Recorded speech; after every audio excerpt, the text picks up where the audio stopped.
Right, now Claire, we're in St John's Street. I mean, this looks a very ordinary sort of pub. It's nice, it's old, but what's special about it? It is, well, it looks very innocent from the outside, but lots of hauntings happening inside, and especially in the cellar area. The story here that during Victorian times, a very prosperous pub, one of the best to visit anywhere in Chester. Right. But as times went on, more and more people started leaving. The landlord was in severe financial trouble. His wife ended up leaving him for another man, and he faced a debtor's prison. And he decided that rather than go to the debtor's prison, he'd take his own life, and he did that down in the cellar in the pub. Apparently he took a barrel of his best ale, a big knife, leant over the barrel and slit his throat side to side, so quite a gory end for him. Just a bit, yeah. And he still haunts the place, I Haunts presume. the place today. Gosh. Apparently the sign writer who wrote the sign has seen his ghost, although he wasn't able to tell anybody exactly what he'd seen. But it's a special sign, is it not? It's rather special. Yeah. There's a rather special spelling of the word Marlborough.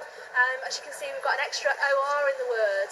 Oh, yeah. The story goes that the sign writer got to the end of the first OR in the sign, decided it was lunchtime, went inside for a pint and a ploughman's. While the landlord was pulling his beer, the barrel went, and he asked the sign writer to go down in the cellar and change the barrel.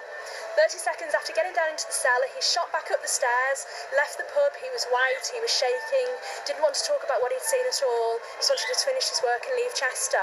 And apparently he was so shaken he hadn't actually realised that he'd already half completed the sign. And he did it again? He did 2 it. ORs? That's right.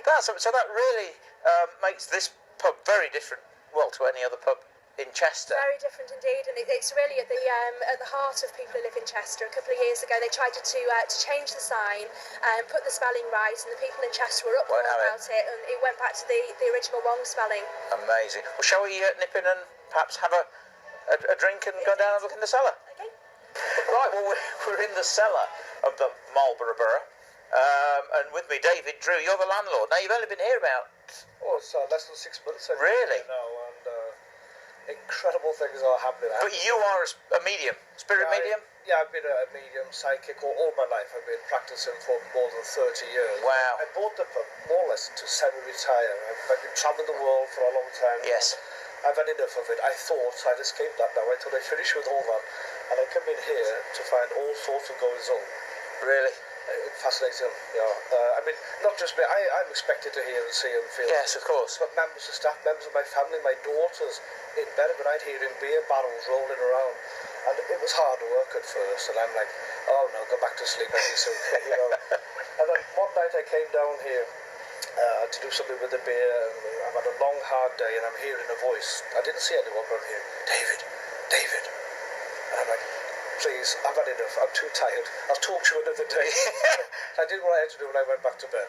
I've since had more time, and this was an ex-landlord. In fact, February 2005 we're in now. This was February 1905, so it's 100 years ago that this landlord slit his throat.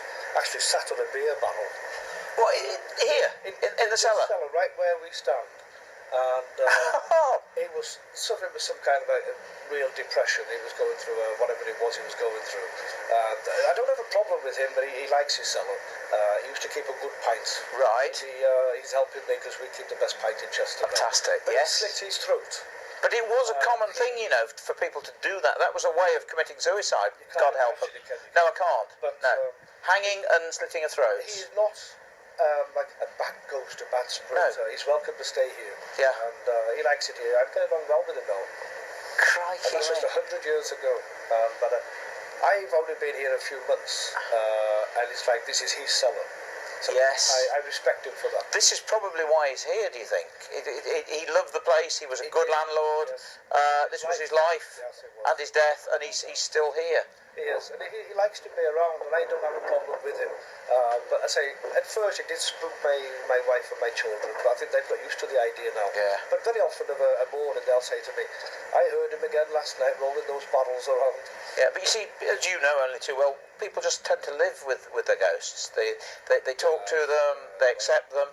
Yes. You know, they once lived here, and it was once their building. He will be helpful to us. Yeah. It's not a hindrance in any way, shape or form. I haven't actually seen him yet. I have seen sort of I see people in spirit very often. I haven't seen him, but clairaudiently I've heard him talking to me. Yeah. And he comes across as a helpful guy. That is amazing.